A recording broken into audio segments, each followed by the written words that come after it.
Hey guys, welcome back to True Crime with Shannon, where I cover missing persons, unsolved cases, crime news, and more.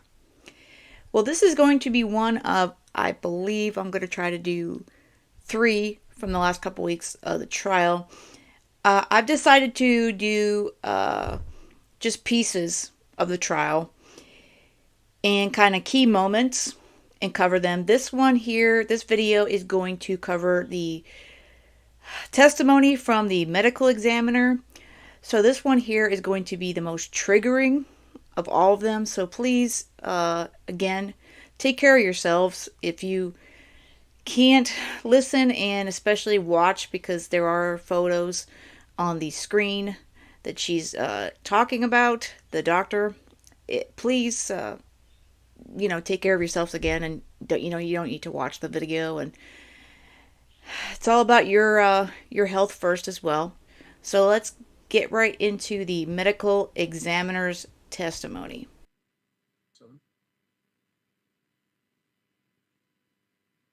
So Dr. Ignacio, I've got 147 on the board behind you. And then to help the jury understand what we're looking at here, if you need to reference any of the body diagrams, please just let us know which body diagram that we need to have up on the easel. And then we'll use that to coincide with what we have in the photographs up on the screen. Is that okay? Okay. So in People's 147, is that a picture from the scene underneath the bridge of the boy that was eventually identified as Gannon Stauch? Yes. And is that the same child that you performed the autopsy on March 18th? Yes. Okay. You could advance to 148. So we're looking at People's Exhibit 148 now on the screen. Let's just go preliminarily.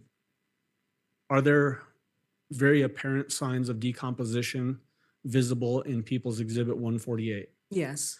Can you just describe, so that the jury understands what it is that you are calling that decomposition?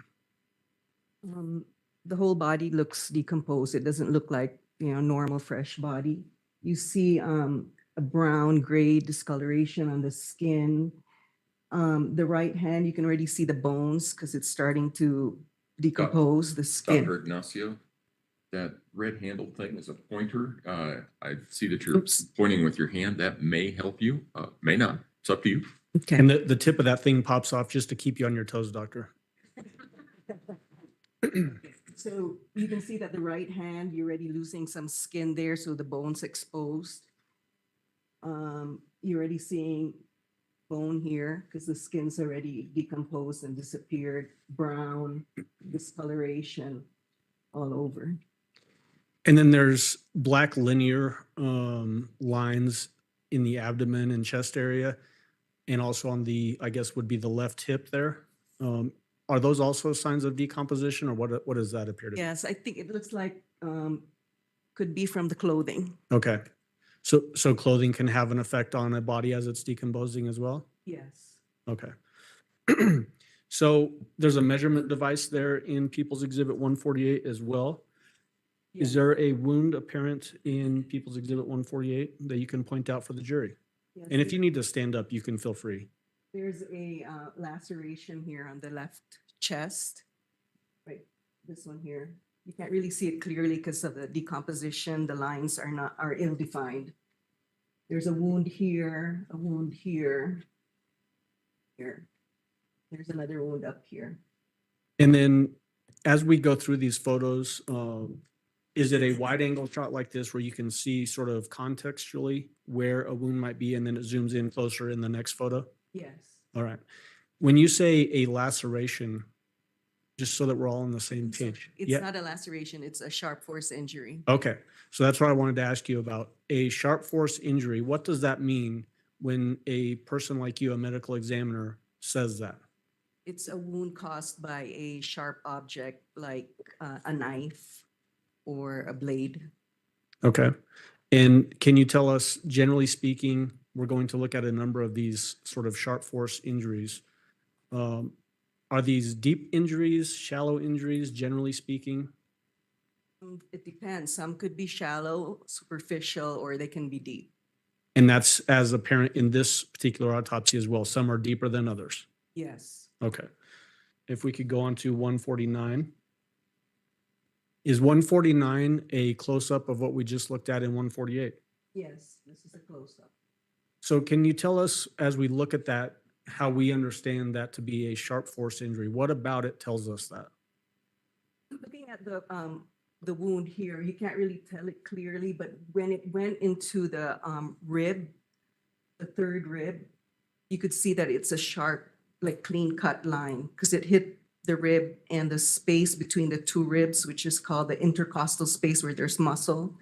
So that wound there looks like a knife wound or something that's sharp, caused by something sharp. Did the decomposition state of this body cause some difficulty in identifying injuries that might have been contributing to what caused the death in this case? Some of them. Okay. Now, if we can move on to 150. This is another sharp force injury. And you can see that it doesn't really look like a sharp force injury because it's got jagged edges from the decomposition. But then you can see the wound inside that it was just like a linear, straight, clean cut wound. If we could go on to 151. And that's a close-up of the wound. So let's talk, now that we're seeing this one close up, this looks almost like a hole in the body as opposed to a slit or a slice or maybe even a stab. Tell the jury why that might be for this particular injury and how you can still call this a sharp force injury. Yes, if you look at the skin here where it was cut, it's clean, it's a straight line. But because of decomposition, there's stretching of the skin and it loses elasticity. So that's why it looks round and not slit-like. Like this one is another wound that looks like a sharp force injury. You can see that it's got sharp tips. That looks like a knife wound. Okay. If we can move on to 152, I believe the numbering is. So there's another sharp force injury in the chest, the left chest. And you can see that it's also elongated. That didn't enter the chest cavity, but just hit the muscle, the pectoralis muscle. Okay, and then 153. That's a close-up. You can see that it's got a clean line there, straight edge. Okay, and then these measuring devices that we see in these photographs, does that help us give an idea as to how long a particular wound might be? Yes. Okay. 154. Showing the sharp force injury that's like right above the clavicle on the left. One thing I want to have you point out in this particular photo, Dr. Ignacio, is there's a blurred area on this particular photo. Has that been altered? Yes. Does that just, if it had been unblurred, would show the victim's face? Yes. And is this just to be more sensitive to the victim and potentially the jurors as we're watching this or looking at these? Yes. 155. This just shows you a close-up view of the same one that was above the clavicle, left clavicle. And this one again looks almost roundish. How can you tell and how can we understand this to be a sharp force injury as well? The edges are clean and straight. It's not jagged. And the wound that was in the muscle was also straight. Okay. 156. This one shows you another sharp force injury in the left upper arm that's near the armpit, right there. And 157. And this is a close-up view. So now that we've seen several of these sharp force injuries where they're almost pulled open and in a rounded appearance, is that basically what you testified to earlier, that as the skin is shrinking and pulling away, that it pulls the wound open more than it would have if we were close in time to when these injuries occurred? Yes. Okay. 158. Here's another sharp force injury on the left wrist region. And this one we can now see must have been taken before the clothing was taken off the body. You can see some of the clothing that the victim was wearing. Is that likely what the person was wearing when they died? Yes, How can you tell that? because of all the fluids, decomposition fluids, the coloring, the clothing. We had a crime scene technician from Santa Rosa testify late last week that also testified that there were defects in the clothing indicating that there were these slices or sharp object cuts into the fabric that coincided with the injuries we see on the body. Did you notice that as well? Yes. Okay. 159. 159 is a close-up view of the wound on the left upper arm, like near the axilla. Okay. In all of these injuries that we're looking at, are all of those injuries marked on that body diagram that you have up on the easel there, which Yes. is 144? Yes. Okay. If we could go to 161. Is that right?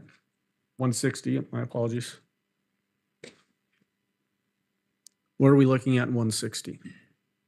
So this is a photograph of the left hand, and there's it kind of covers, the ruler covers it, but there's another cut here. Sharp force injury. Then moving on to 161. And this is the right hand, the back of the right hand. And you can see here that you've got 1, 2, 3, 4 wounds here. And you can see like the edges are clean cut caused by a sharp object. And we're looking at these in conjunction with the last photo of the arm and then this one here with hands. When we're talking about cuts to the hands in the forearm areas of Gannon Stauch, how would you characterize those types of wounds? They're consistent with defensive wounds, Okay. trying to protect yourself. Indicating that potentially Gannon was putting his hands up to guard against whatever was happening, Yes, and then they get cut in the process of that. yes. Okay. 162, please. This one shows, excuse me, this one shows the right hand, like the palmar aspect of the right hand. And this is another cut in the middle finger, right middle finger. 163. Same photo right there. Okay, and this is This just is the ring finger. right. This is the, oh, sorry. No, sorry, that's the middle finger and the ring finger's right here. Okay. And then you're just pulling the fingertip back to be able to see that particular cut on, more towards the, I guess, the pad of the fingertip. Yes. 164, please. So we're looking at his back, and there's a sharp force injury on the left upper back, right there. This sharp force injury to the upper back, was this one of the deeper sharp force injuries that you were able to document that Gannon suffered? Yes, it fractured the left sixth rib, and it also penetrated the left fifth intercostal space. So that's the space between the fifth and sixth ribs. Does that then cause, I guess, entry into, I guess, the back side of the chest cavity? Does it go that deep? Yes, it does enter the chest cavity. 165. And that's a close-up view of the back injury. Again, is this a sharp force injury similar to the other sharp force injuries we've been looking at this morning? Yes. 166.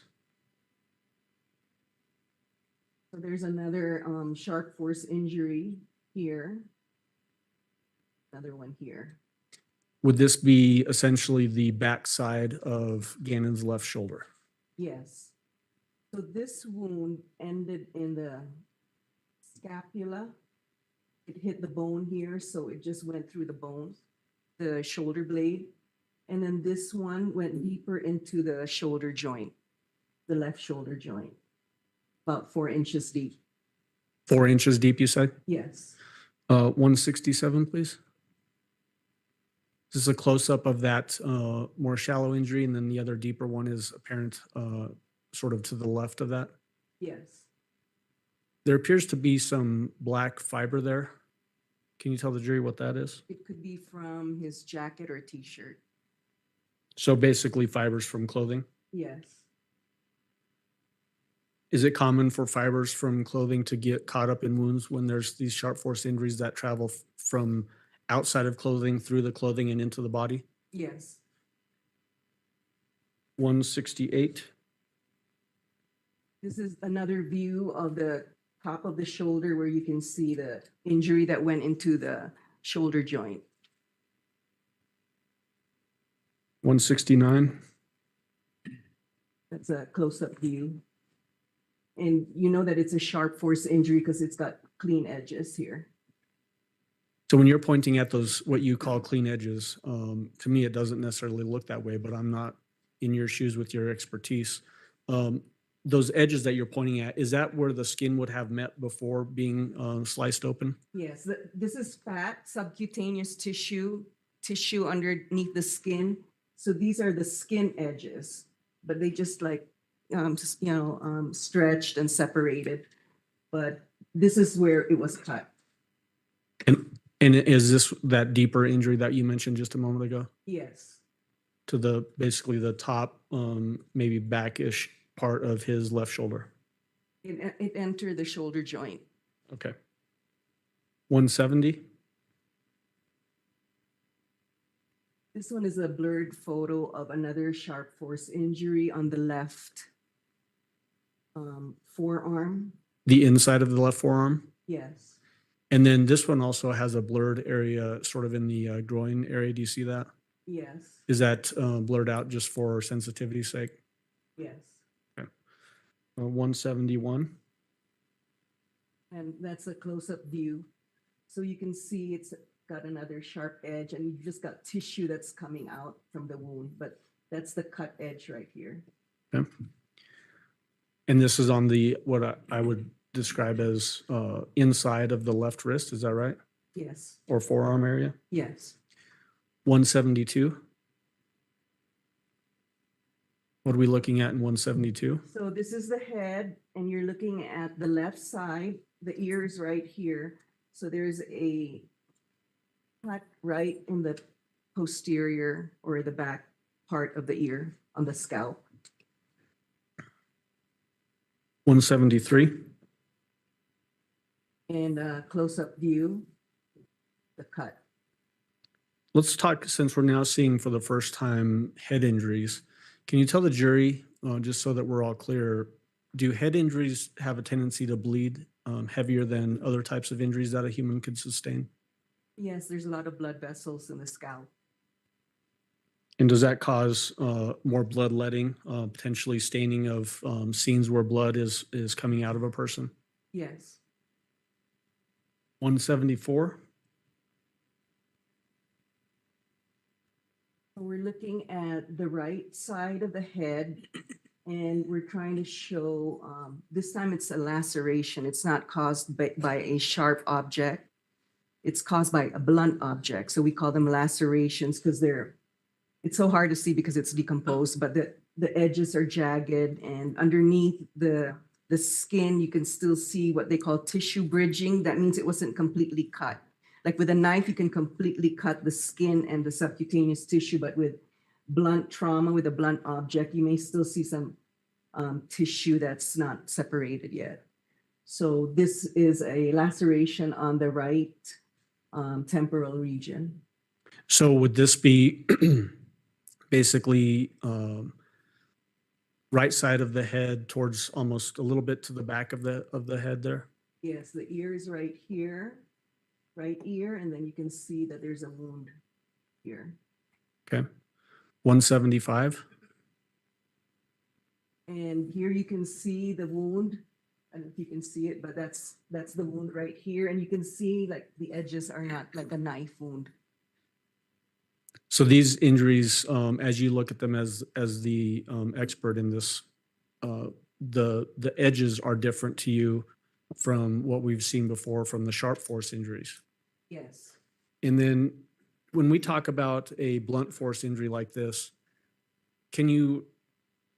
what kind of things can cause a blunt force injury like these? Any blunt object like a bat, piece of wood, hammer. Could even the butt of a gun. Yes. 176. So this is another laceration that's on the top of the head. And when you say laceration, are we again talking about another blunt force injury Yes. to the top of Gannon's head? Yes, and then this is the skull, the bone right here, and there are no fractures. Okay. 170, is it 77? 177? So this is the one we were looking at previously, and then there were other two lacerations on the top of the head. And again, just so that we're clear, when we say other two lacerations on the top of the head, are those other two also blunt force injuries? Yes, and you can see that the edges are jagged. It's not like a clean cut. So that's why I called it laceration.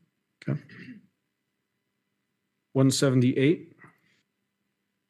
So when we peel the scalp, remember the laceration that was on the right temporal region behind the ear? These are skull fractures right here. And then some of the bone fell, and you can see some brain tissue, decomposed brain. So this is a fracture, fracture, fracture, fracture. When we talk about this area of the skull, you use the word temporal. Does that to layperson mean temple area basically extending to the back area? Yes, Is that bone thinner than other parts of the skull on the head? yes, the temporal bone is, but it also involves the other bones. And so what I'm driving at is, would it take a lot of force to cause these types of fractures through a blunt force strike? Yes. And just so we're clear, since we've moved past the sharp force injuries and now we've looked at all of the blunt force injuries in these photographs, how many sharp force injuries did Gannon suffer that you were able to document in your autopsy? I counted 18. And then as it relates to the number of blunt force injuries that Gannon suffered, how many did those occur? 4 lacerations. 4 lacerations that coincide with blunt force injury? Yes. Okay. If we could move on to 179. What are we looking at in 179? So this is the left side of the face. Here's the ear, head, eye area. This is the jaw, the left side of the jaw, lower jaw, and there's a hole right here. What caused that hole? This is due to a gunshot wound. 180. And this is a close-up gunshot wound. Is it typical, doctor, when you document a gunshot to try to figure out path the bullet traveled as it entered into a human victim? Yes. Did you do that in this case? Yes. Can you describe, either using the diagrams or just through words, however you want to do it, can you describe the path that this particular bullet took through Gannon as it entered his body? I think we should use, Okay, I'll come over and help.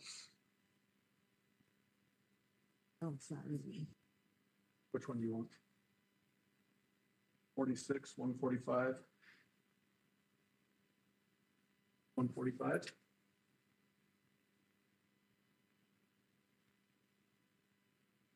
Make it easier on our jury, we also got the shortest easel we could find. So I'm gonna hold this up actually, doctor, Okay. if that's okay. Go down. That's, well, they won't be able to see it Ah, okay. back there. So the entrance gunshot wound was in the left side of the jaw, lower jaw, the mandible. This entered the oral cavity. It hit the cervical, this second and third cervical vertebrae. So it went to the back. It crossed the midline, and I recovered the projectile. It didn't enter the skull, the cranial cavity. So I recovered it on the right side where the muscles are of the neck. So there was a projectile that went from left to right and then front to back. And then, so when you recovered the projectile, was it still in the, basically the muscle tissue in the back of the head? Yes. Okay.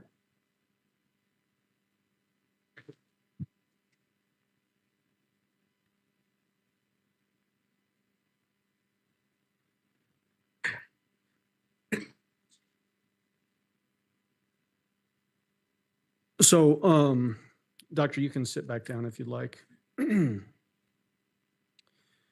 When we're talking about the types of injuries that Gannon, that you were able to identify that Gannon had suffered, 18 sharp force injuries, 4 blunt force lacerations, and then 1 gunshot through the chin. Does that indicate to you that there's some progression that these injuries had to occur in? Yes. Tell the jury what we mean by that and what it is that you're using to rely on and make that conclusion. Regarding the sharp force injuries coming first. Well, do you know which one came first? I don't really know, but I'm thinking that it's the sharp force injuries because he could still defend himself. And then I don't know which one came first, the gunshot wound or the blunt trauma to the head, which caused fractures of his skull and bleeding in his brain. So the best that you can tell is that sharp force injuries occurred before gunshot. Is that right? Yes. But it's unclear whether blunt force or gunshot, which one of those occurred first. Yes. Does that indicate some period of time to achieve all of those injuries for whoever was attacking him? Yes. The fact that there's 18 sharp force injuries Yes. and then 4 blunt force injuries Yes. and then a gunshot that entered into the lower left chin and traveled through the oral cavity and all that. Yes.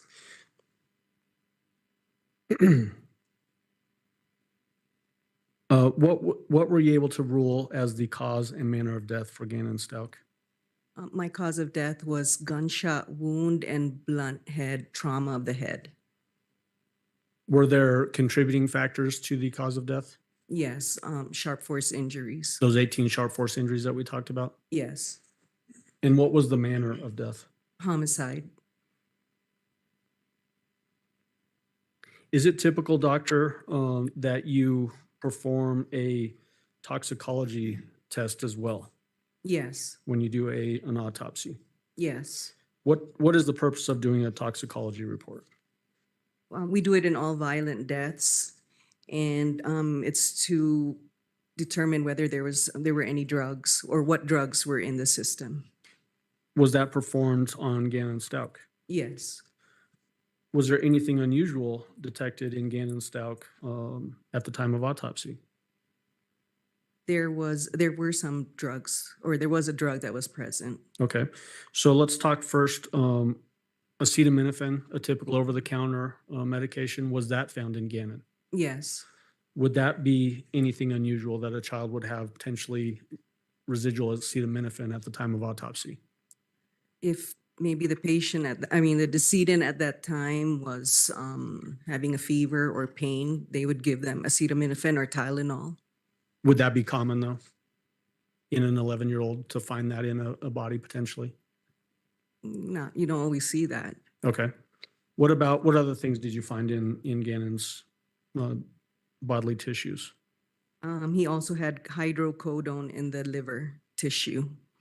All right, so let's talk about hydrocodone. What is hydrocodone? Hydrocodone is a narcotic analgesic. It's a drug used for pain, and that is also found in cough medications because it's supposed to suppress your cough. Is hydrocodone a controlled substance?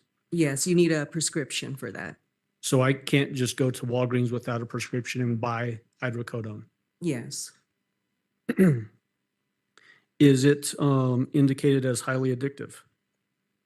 Yes, you can be dependent on it. What are the effects of hydrocodone on a human? Depending on the dosage, you can initially become drowsy, lightheaded, dizziness. And if you take a higher dose, it could lead to respiratory depression, or you'll have problems breathing. You'll have lethargy, coma, and eventually death. Was it unusual, in your opinion, to find hydrocodone in a child of 11 years old, like we did here in Gannon's death? Yes, I found it unusual. Is that because of all of those issues you just described? Yes, and if it was for a cough, you would give something that didn't have the, narcotic analgesic in it. Typically, people would not. Yes, that wouldn't be the first line of choice. Okay. That portion, after Al speaking his testimony, was probably some of the hardest stuff to hear and see on the screen behind the medical examiner. It's definitely not something that I know anyone wants to remember Sweet Gannon as being. So this is how we want to remember Gannon, with these photos that are on the screen. That's why I continually show them, because while the monster LETECIA is the one on trial, it's all about getting justice for Gannon. It all comes back to this sweet boy. This medical examiner testimony, it's very vital, obviously, because it's a murder trial, and you have to know, all that, the causes of death. And even though we knew it was a homicide, and she has to explain all his injuries and that sort of thing. And I think that's got to be really hard to be a juror and have to see those photos closer up. And, but at the same time, it's got to get out there, and they need to see all the evidence so they can make the right decision on this case. So let me know what you think in the comments. I know some of y'all were not able to watch it even when it was initially streamed live in the courtroom. Again, it was one of the hardest so far, because we got a ways to go, of the testimonies because of the photos. But all right, guys, I hope you have a great rest of the day, and most of all, stay safe.